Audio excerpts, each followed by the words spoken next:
Hey guys, it's Jessie. Welcome back to my channel, welcome back to another video, and welcome back to my first quarterly reading wrap-up of 2024. So I have kind of been getting a bit bored with monthly wrap-ups. I personally don't really watch them from many people and I can find them a little bit repetitive, so I thought it would be fun because I still want to kind of keep on track of my stats, my goals and stuff, and also be able to talk to you about my favourites. So in order to do that, I wanted to do like a quarterly wrap-up where I can talk about all those things. So that is what we're going to be doing today.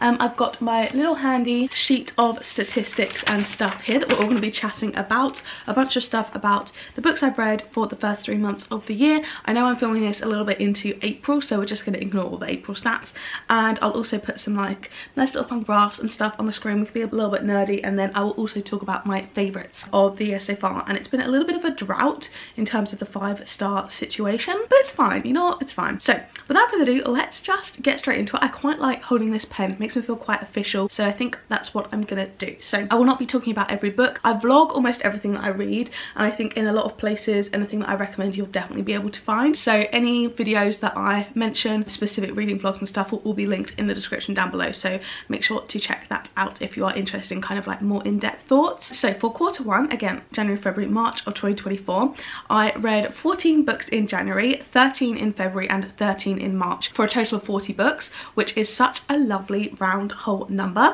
I'm also very impressed that I've been so consistent. I definitely think that I've had super big fluctuations. Like if you'd have asked me about it, I would have said that like I was up and down a load, but it seems to be reasonably pretty even. So doing by these calculations, averagely it takes me about 2.27 days to finish a book, which sounds pretty much about right to me. And to be on track to hit my goal of 164, which is like one more than I read last year, I would need to be reading 41 books every 3 months.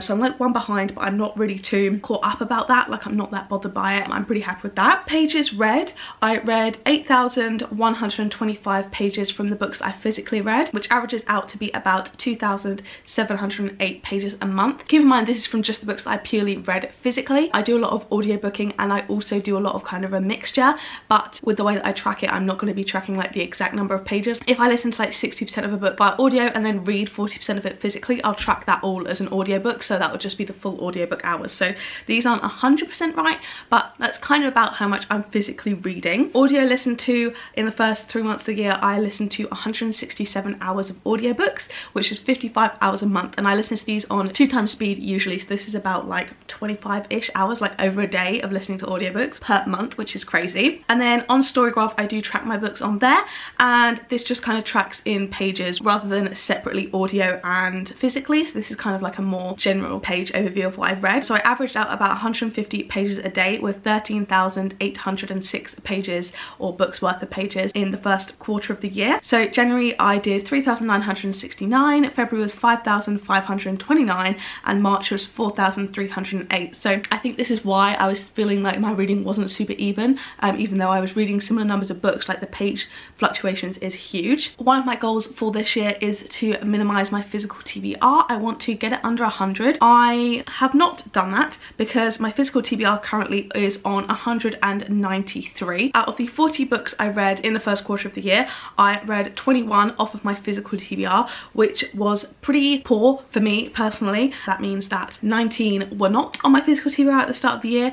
3 of the 19 were ones that I bought this year and have already read. So 16 books not on my TBR that I read this year. So that's not really fab for me. I would much rather get kind of my physical TBR down a bit more, and that's definitely a focus for the next few months. Speaking of books I bought, like I mentioned, I read 3 already that I bought this year, but I also bought 28 books.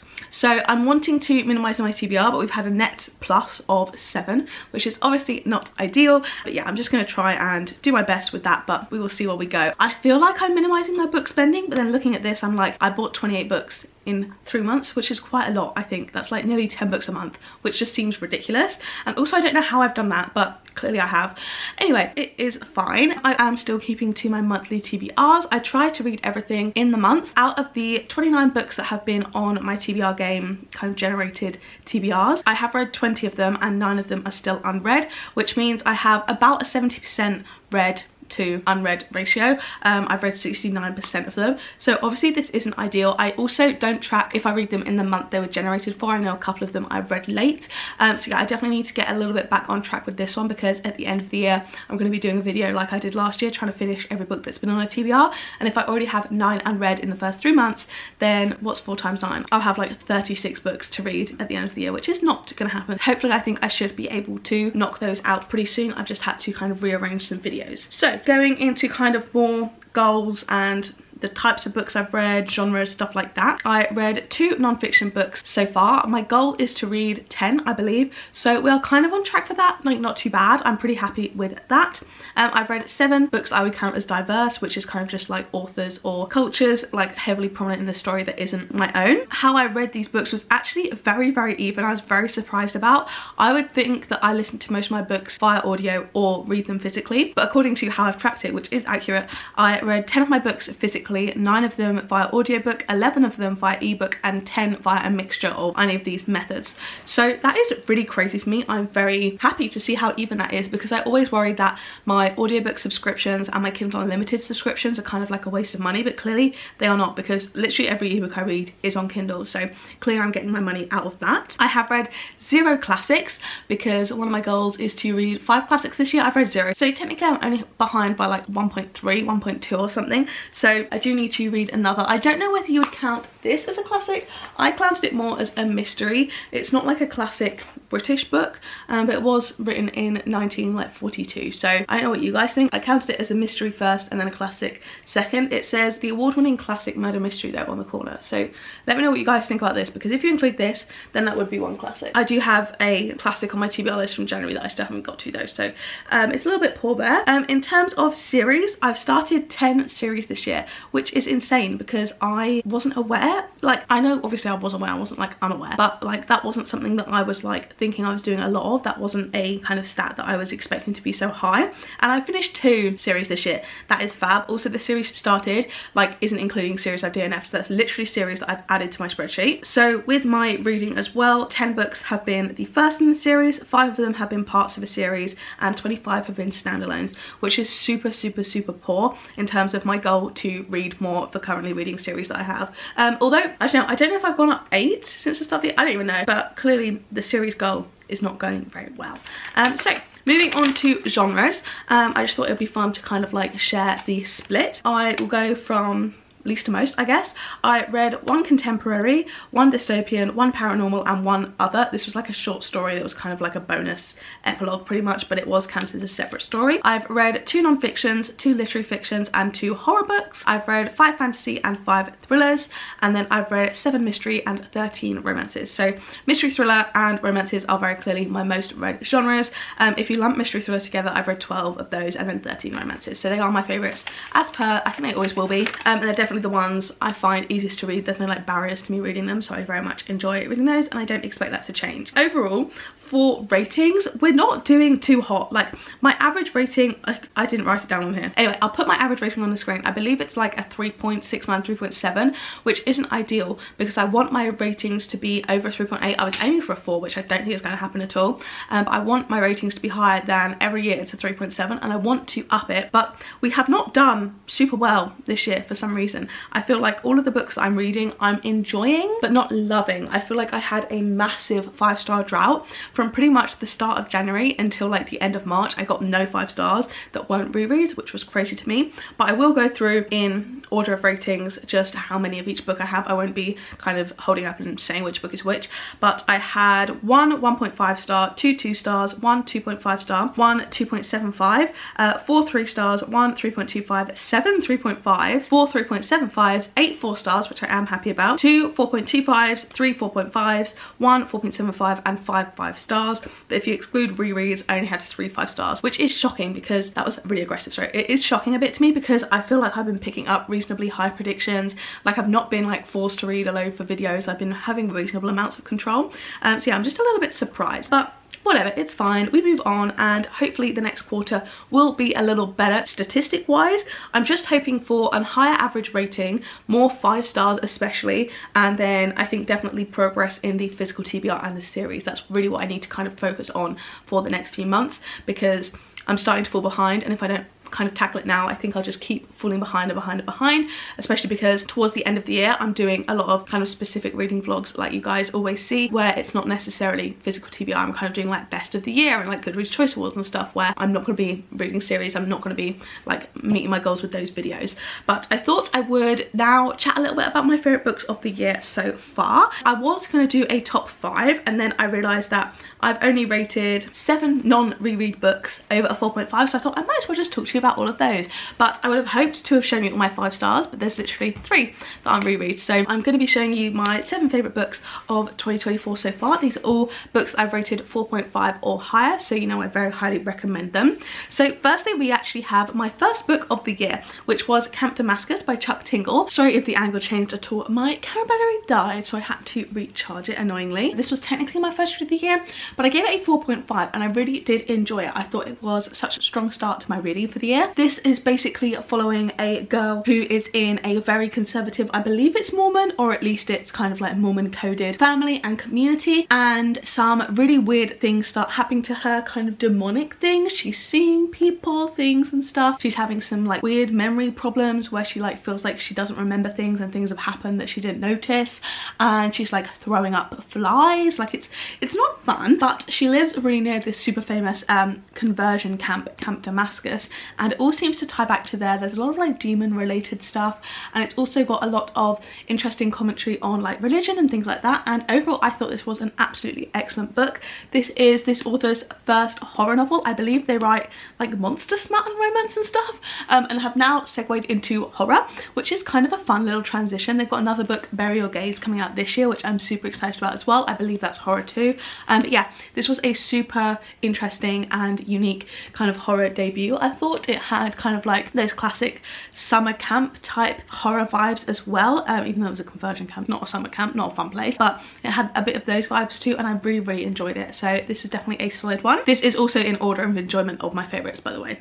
So next up we had another 4.5, which I actually forgot that I rated a 4.5, but this was a non-fiction actually, and this is Pandora's Jar by Natalie Haynes. This is my first book by her actually, but I do own slash have like holds on a lot of them, because these are all kind of like Greek mythology related, and I'm super duper interested in Greek mythology at the moment. I read Circe at the end of last year and I've just been like obsessed ever since. So this is a super interesting non-fiction about a collection of women in Greek mythology. It's kind of explaining their original story and how a lot of it has been warped in kind of like modern cultural perceptions and stuff like that, and it's super interesting. And it was really interesting because I love kind of learning about women and women's history, and obviously these are kind of like Greek myths, but it's still super interesting to kind of learn about how different things have been portrayed differently in media and stuff like that. And I just found it super interesting, especially because I am so into Greek mythology at the moment. So this was a really excellent one, and I really enjoyed the audiobook as well because she narrates it, and there's like a little bit of personality, a little bit of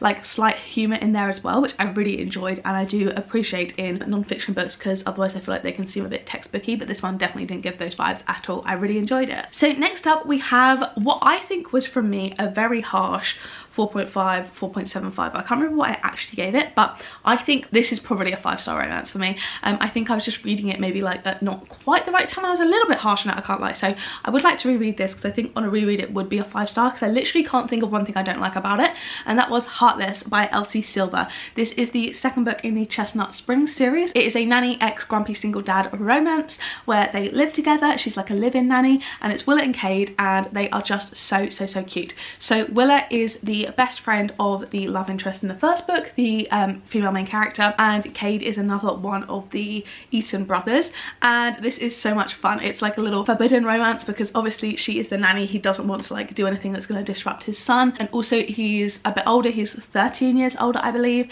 and I just love this. The little kind of family dynamic that they create is adorable. The son Luke in this is so cute. The relationship he has with both Cade and Willa is adorable. Cade and Willa together are also like really a very cute couple.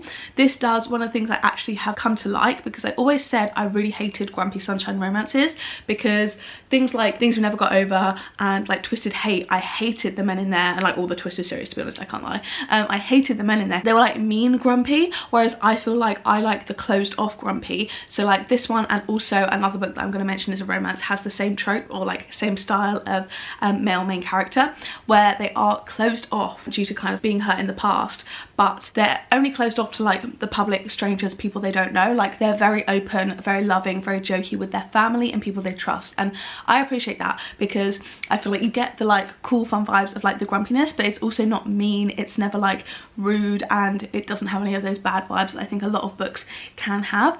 So I really loved Kate in this. I thought Willow was such a fun main character to read from, and yeah, just all of the relationships in here, I think everything was fleshed out really well, and it was just an excellent romance book and one of my favourites, so I definitely think it's kind of in the honorary 5-star kind of area. So then we have one of the books that I actually bought this year / got gifted this year that I have read this year, and that is Penance by Eliza Clark. So I've been talking a little bit, I think it was a while ago now, but I was talking about how much I love mixed media, kind of murder mysteries and just mixed media in general in my books, and one of my favourite genres is kind of like a fiction book that portrays itself as like a true crime novel, and that's what this one does. This isn't super mixed media, you have a couple of like interviews and things, but it's mainly written as if it is a book from an author, I can't remember what his name is, but it's a male author writing about the murder of a girl a few years ago in this small town by like people in her year at school. So it's all kind of teenagers, and it's very interesting. I really enjoyed this. I think the only reason that I didn't give it a full 5 stars is some of the like intentional tone of voice of the like fake author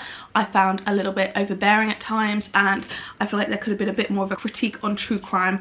And I also felt like, again, I think this is intentional, but it still bothered me a bit how kind of more focus was given on certain suspects and things like that. Like it presented like a clear bias and stuff from the pretend author, which was also a character. It was all very interesting, but I would have loved to have just been a little bit less annoyed by the author voice. And obviously it's not like Eliza Clark's actual author voice, like she's an excellent writer, but like the character that she's writing from the perspective of, I found a little bit annoying at times, and I understand that was probably intentional, very much definitely intentional, but like it did bother me and hinder a little bit of my enjoyment of the book, as it is a bit of a long one. But this was such an excellent book. Like I thought this was really excellently crafted. The story felt so deep and felt so kind of fleshed out. The town, like you were learning about like folklore and like traditions in the town, things like that. It was really excellent. I would love to, probably not this year or in the next year or so, but like at some point I would love to reread it. So yeah, if you have any kind of other books of this genre, like I've got Chasing the Boogeyman, which I think will be similar, like Murder in the Family, true crime story, books like that I've really enjoyed. So please let me know if you guys can think of any. But yeah, I had a great time with this one and I thought it was really excellent. Then the next two were both on my Kindle. I actually read the both of these in my most recent reading vlog, which was reading Kindle books for a week in Morocco. It was kind of like half reading vlog, half travel vlog, but I surprisingly had 2 5 stars in that video. My second and third 5 stars of the year all came like literally like 2 weeks ago in that video, which was absolutely random and really bizarre. But I read 2 very excellent books, and both of these were not 5-star predictions, they were super unexpected. So firstly we had The Last Word by Taylor Adams.